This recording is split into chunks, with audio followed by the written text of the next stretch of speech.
The whole state, man. Mayhem. With all the states. James Earl Jones. James Earl Jones. Luke. And that ain't no power. That's like a Cub Scout to the voice of the Lord. When he thundering, they say that's his voice. Be outside barbecuing and see his lightning and he'll be out there messing around. Soon as you hear that boom, boom, boom, two's getting packed. The voice of the Lord has spoken.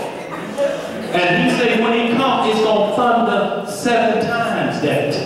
So it's going to be a rapid succession. Boom, boom, boom, boom, boom, boom, boom. And everything on planet Earth going to do this. Everything. Like we did in outside when we joined Moses. Can't take that, man. And yet they present us a voice that's weak and sunken in of the chest. No. Let's get it. Isaiah 58:1. Verse 1 again. Cry loud. Yes, sir. Spare not. Right. Lift up thy voice like a trump. Like a what? Like a trump. Like a flute. Like a trump. Like a piccolo. Like a trump. Okay, keep going. And show my people their transgression. Show them what? Their transgression. What is transgression? Sin. Sin. That's what we have to show the people according to this. Which one of them 613 we're going to show the people that they broken? That's what we have to do. Now, if you're saying, y'all, the commandments, statutes, judgments, and law, we must show the people. Go ahead, bro, read on. And the house of Jacob. And the house of who? Jacob. They're what? Their sin. So we see transgression and sin is in the same paragraph. Meaning the same thing. Let's go ahead and read some more. Yet they seek me daily, and delight to know my ways, as a nation that doeth righteousness, did righteousness, and forsook not the ordinance of their God. They asked of me the ordinance. They asked of me the ordinances of justice. Of what? Of justice. They took delight in approaching to God. That's what we all say. We're going to do right till you find out what the law, statutes, and judgments are. But I can't do that. But I can't do that. But I can't do that. No. The law of God says you cannot. If you do, it's going to bring drama on you. Go ahead and do if you want. That's why Deuteronomy chapter 1 through 15, 28, verse 1 through 15 say, if you do these are the blessings that will happen to you. If you fail to do this, 15 through 68, gonna be on you like a cheap suit.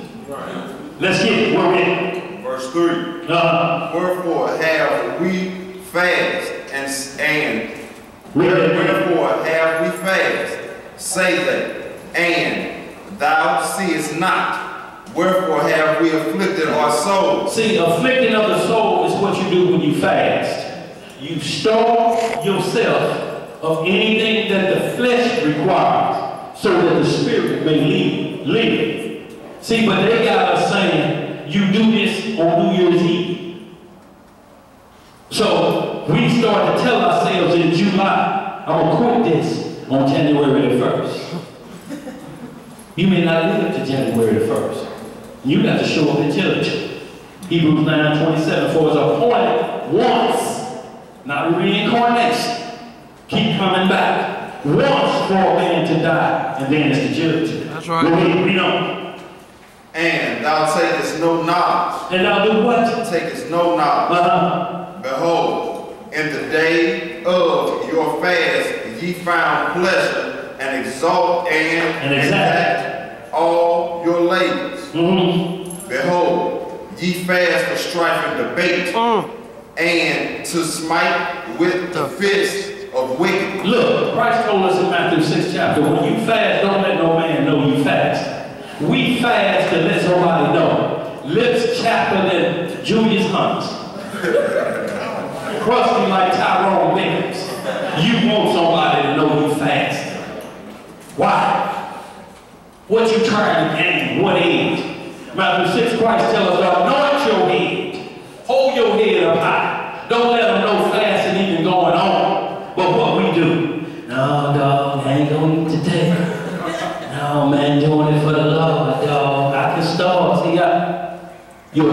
spirit. That's what Christ said. What you got, brother?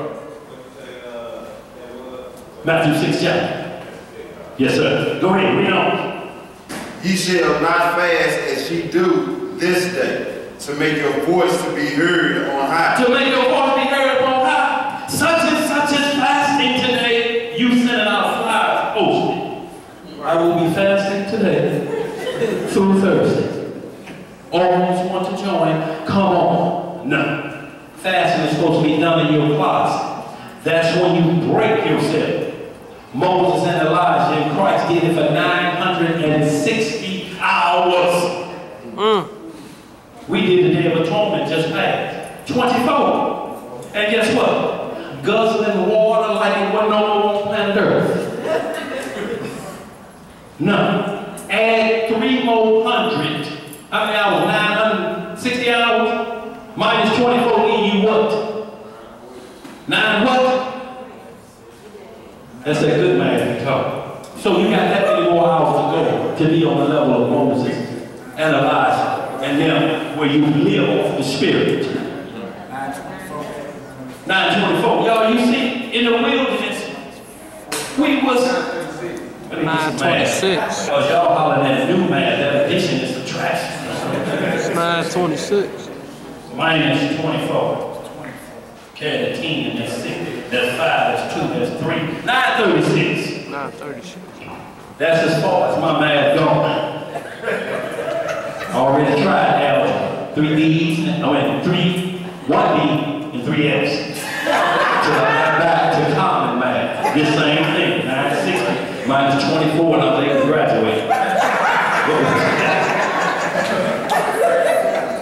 Go ahead, who got that question? Y'all got a lot of questions. What you got? For your sister? For illness for them?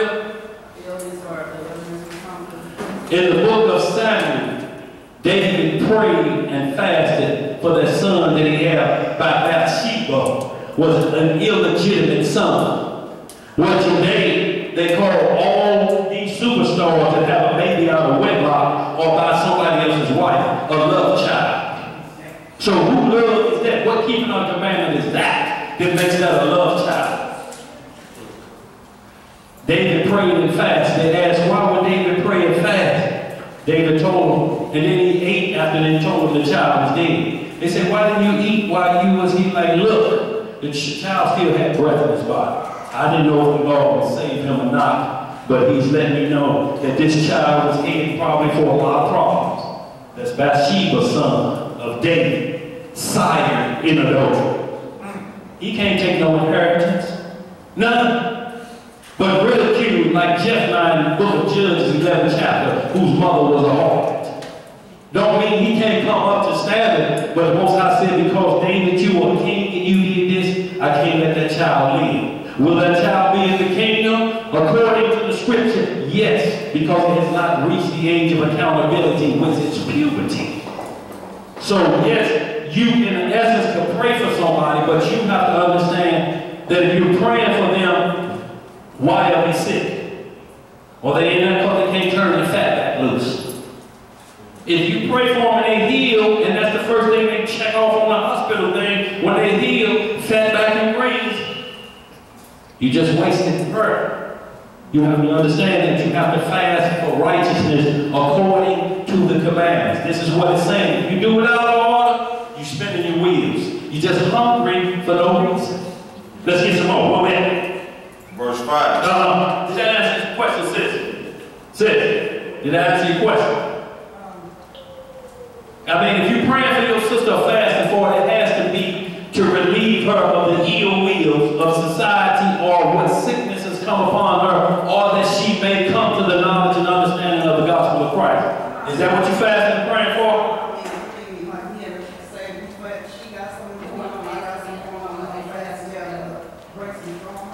To relieve pain and drama? Absolutely. You're giving up something for that. You're making a physical sacrifice. You're afflicting your soul for your children. Job did it every day. Every time his kids them had that feast every week that they would have, he prayed and fasted that they would not break the laws of God while they have that feast. I guess what I'm asking is if another person joined in with your fast, is that allowed? Is what I'm asking. Well, if you're praying for a cause, y'all two sisters praying for her son, yes, both of y'all are aware of what's going on. But if it's something for you solo, you can't ask her to join you to help you with your righteousness.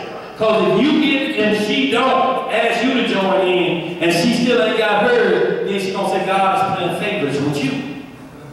So for you, whatever for your life, solo in your closet.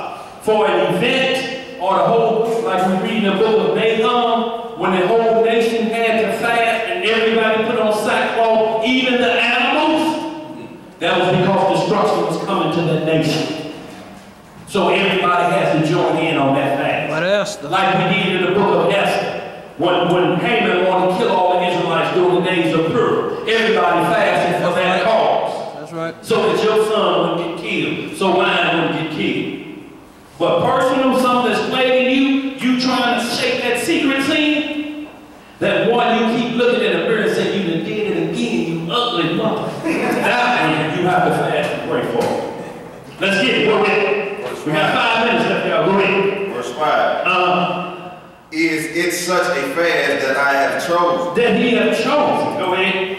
A day for a man to afflict his soul. Is it to bow down his head as a bulrush, and to spread sackcloth and ashes under him? Wilt thou call this a fast and an acceptable day to the Lord? So he's asking the question, is that fast? Bowing down, put your head in sackcloth? Could be. Let's read and see what it says. Is not this the fast that I have chosen, to loose thy bands of wickedness, to undo the heavy, to undo the heavy burden? To undo what? The heavy burden. Okay. And to let the oppressed go free. To let the oppressed do what? Go free. And that ye break every yoke. So the Most High says, when you got to do this, you got to get down in sackcloth and ashes. Everywhere we read drama, sackcloth and ashes, that means you taking off them fine garments. When David's oldest son, Abner, raped his other brother, Absalom's sister, she took off that priestly virgin's gown that her daddy had ordered for her and threw it aside and got down in the dirt. David was down in the dirt to relieve that stress, that problem. Y'all, some of us look at get down in the dirt, we like, what the heck was made from? What's the problem? Because if that bird don't live, that's what you're going back to. We got to recognize, y'all. Let's read some more. Verse 7. Is it not to deal thy bread to the home, and that thou bringest the poor that are cast out to thine house? When thou seest the naked, that thou read that again. When thou seest the naked, that thou cover him, and that thou hidest not thyself from thine own flesh. So it's in this fast, when you see the naked hungry, you cover him. That's the same thing Christ said. He said, when I was hungry, you gave me no bread. Right. When I was naked, you gave me nothing. And when, Lord, when we did that? When you did it to Leroy now. You did it to me. Let's get some more. Go ahead. Verse 8. Then shall thy light break forth as the morning. When the light will break forth? As the morning. So you see his instructions to everything with Christ. You fast the wrong way, you're going to get the wrong thing. It's all, it's commandments, it's not advice. Let's get some more. Then shall thy light break forth as the morning, and thine help shall spring forth speedily, and thy righteousness shall go before thee. Go what? Before thee. It's already seen. Everybody's seen the blessing with Christ. Say, I will reward you then openly. They already see your blessing. Here you come. That's what the Lord deals with. Before you get there, so you ain't got to toot your own home. Go ahead. The glory of the Lord shall be thy reward. Who should be thy reward? The glory of the Lord. Who is the glory of the Lord? But the Messiah. That should be your reward. Because that's what's going to stand tall, because that's who we represent. The only begotten of the Father. Let's get it. Verse 9. Then shalt thou call, and the Lord shall answer. When he gonna answer? When you call. See, after you fast, then he say, when you call, I will answer. Why did he listen to Saul? Saul called, but he was full of wickedness, wanted to kill David for no reason. So after the Lord didn't answer, what he then go do? Went to Miss Rudolph, undercover, hide in a hoodie, put her life in danger. Let's get some more. Thou shalt cry, and he shall say, here am I. What he gonna say? Here am I. What you do when your children cry? Mama, here I am, what's wrong? Let's go. Here I am, what you crying for? I was waiting in that stove and I tell you keep your... Yeah. So make sure you're crying about the right thing. Let's get it. If thou take away from the midst of the yoke, the putting forth of the finger, and speaking vanity. See what they're saying? You got to get rid of all that talking with this. Why they always got us talking with the hand and this finger? You are a sinner, and I am not. You author. Let's get some more. Where we at? Verse 10. And if thou draw out of thy soul to the hungry, and to satisfy the afflicted soul, then shall thy light rise in obscurity. Look, you see you see Daniel, that light was shown in there when what was that Nebuchadnezzar looked in there and he saw that light in there. He like 3 men was thrown in there, but it's a 4th one in there. And there's light round about in obscurity. In the hole in the penitentiary, that light will come to you.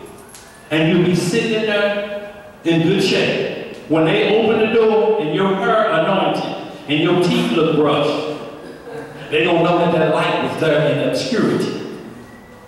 And you tell them, if they say, are you going to change your mind about your God? No. Okay. We will close the door on this again. Go ahead and keep closing. Because if you close the casket on me, this is where it's at. That's what Job said, didn't he? Though my flesh see these worms, but I know when I'm resurrected, I shall see the glory of the Most High. Let's get some more. And close out, y'all. I just want to hit these 2 in Hebrews. Go ahead. And thy darkness shall be as the noonday, and the Lord shall guide thee continually, and sanctify thy soul in drought, satisfy thy soul in drought, and make fat thy bones. Right. And thou shalt be like a watered garden, and like a spring of water, whose water fell not. And they that shall be of thee shall build the old waste place. Thou shalt raise up the foundations of many generations, and thou shalt be called the repairer of the breach. What is a breach? That means something that's broke. It's a bridge, got a hole in it. You can't cross the bridge to that hole fix. Let's get some more. The restorer of the paths to dwell in. If thou turn away thy feet from the Sabbath, from doing thy pleasure on my holy day, and call the Sabbath a delight, the holy of the Lord, honor, and shall honor him, not doing thy own ways, nor finding thy own pleasure, nor speaking thy own word. Then shalt thou delight thyself in the Lord. Right. And I will cause thee to ride upon the high places of the earth, and feed thee with the heritage of Jacob, thy father. For the mouth of the Lord hath spoken it. Y'all, we're going to hit 2 in Matthew and in Hebrews, y'all, we're going to close out. But this is what they're saying, that you turn your foot from doing your own pleasure. You know, like the Pharisees was doing. We ain't gonna heal on the Sabbath, we don't get up, but they was doing whatever they want to do. Taking their cows out and feeding them, and that's what he was calling them on. Oh, y'all gonna feed y'all animal, but I'm healing a human being. What has more weight to it? The human being or that animal? So he was explaining these things, and then he goes on to say the Sabbath was made for man, not man for the Sabbath. So if your family is hungry, you just got off of work Friday at sundown and ain't nothing there to eat because the job came up and you got to get to the stove, then you have to go because the scripture tells us, save that to eat and drink. You can break. The preacher was saying the Sabbath and are holy. What does that mean? So y'all, we want to be clear on what Christ is talking about. You're preparing for that Sabbath rest in the kingdom, where you ain't got to get back up Sunday and Monday through Friday evening. You gonna rest like Adam was supposed to do, but we keep making it hard for ourselves. You know why you're in that store. You know if you could have got this done before Friday evening. You know that. And if you try to change that before me, you only hurt yourself. Let's get it. Where we're going. Let's hit this Matthew chapter 12, 1 through 8, y'all. And the Matthew 24, and then we're going to hit the Hebrews 4 and 5, y'all. We out of here. Y'all can hit these before we go, y'all. So y'all, what is doing your own pleasure? Serve our work. If you work for this company 5 days a week, 6 days a week, you can't work for that company 7 days a week. Unless they tell you, don't be here. Rufus will take your place from here on out. You got some decisions to make.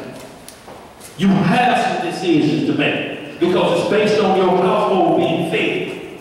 He that don't take care of his household is worse than an infidel. So do you think the Sabbath saying, don't go to work off this nation telling you you come on the Sabbath? No, it ain't telling you that. If your household ain't fed, you keeping the Sabbath don't mean nothing. Because I'm living on the street. Let's get some more. Matthew chapter 11, verse 28. Well, let's go 12. Let's just hit 12, 1 through 8, while we run out of time. And let's hit that 24 and 20. And then we're going to hit these last 2, y'all. We're going to close out. These right here, y'all. We're closing out. Matthew chapter 12, verse 1.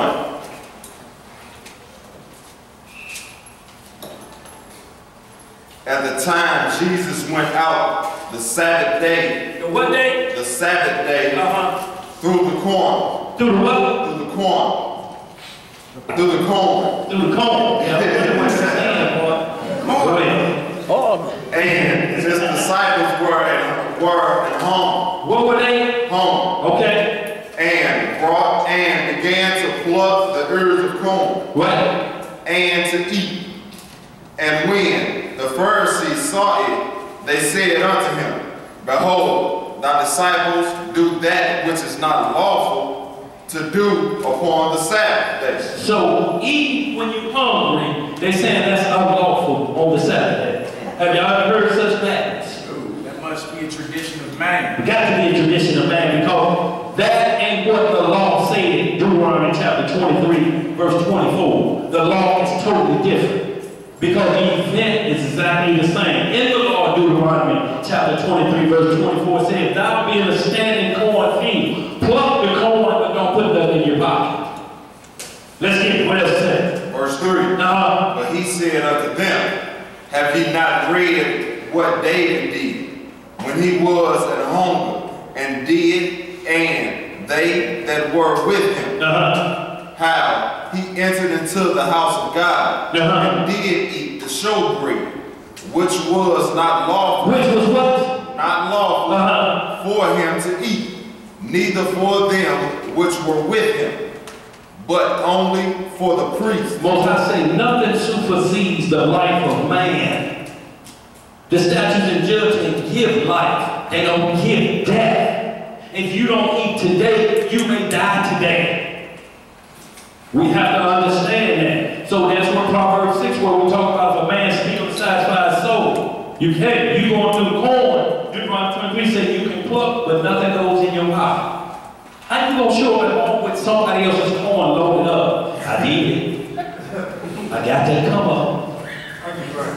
Let's get it. Where we at? Verse 5. Or have you not read in the law? Why he keep referring to what? Have you not read what? In the law. So the law instructs us on how to keep the Sabbath. Yes, sir. Go ahead. Or have you not read in the law how they on the Sabbath day? On what day? The Sabbath day. The priest in the temple profane the Sabbath day. The Sabbath. Profane the Sabbath. And or blame. And or blames. So he's asking these things. These are in our writings. David, and that's 1 Samuel 21, where him and his men was out on the run. They was hungry for 3 days. Asked the priest, we hungry, can we eat the showbread? They had good bread there, and then the bread that the homeless didn't eat, they saved that like leftovers for any other reason. He said, I can give you that bread, long as y'all have not come toward any woman, since y'all been out here scrapping. When you read that in 1 Samuel 21, verse 1 through 6, that was the prerequisite. Have any of them been dilly-dally? David said, no, I done watched all of them, and none of us had no dilly-dally. Why? Because you'll eat holy bread. You could have been with a woman, and she came on her monthly. You unclean now. You can't eat this bread. It's a time requisite that you have to go through to cleanse yourself. You can't eat. He said, no, that problem ain't none of us. So he gave him the bread. And the priest being blamed, what about the numbers 28:9, that the priest profaned the Sabbath and are blameless. There's provisions for certain events you find yourself in your life. Look, we was at home when everything shut down like it was supposed to, but guess what we was still doing on the Sabbath? You know what? The same thing we were doing in the wilderness on the way there. Disobedient. And now you're going to try to pump that up here in this kingdom of sin. Boy, we're crazy. We all front page world candidates with that thinking. Let's get some more. Verse 6. But I say unto you. What do I say? But I say unto you. Deuteronomy 18:15 on down said, Moses said, whatever he say to you, that you do. That wasn't talking about Muhammad, as some say. He said, of thy brother, of the 12 tribes. And you know, Hebrews 7 say Christ came out of Judah. That's right. That, what he say, listen, and Christ is saying here, what is he saying? Read that again, boy. Verse 6. But I say unto you, right, that in this place is one greater than the temple. You see that what he's saying? Look, the temple you're going to reread about in Revelation, the one that was in the Garden of Eden, is here. And you telling me about this temple that's thrown down or about to be thrown down? No, y'all striking at a gnat and swallowing a cow. Let's read some more. We're going to close out your head. 3 more. Go ahead. Verse 7. But if ye have known what this meant. See what Christ, how he mocked. But if you had known what this means, right. Go ahead. I will have mercy and not sacrifice. Understand this. I would have had mercy and not sacrifice. David was shown mercy. He was hungry out there, but he met this. If somebody's sick on the Sabbath, if your family did all the day, you got to go to the store and get something to eat. You can keep saying it's going to be sleep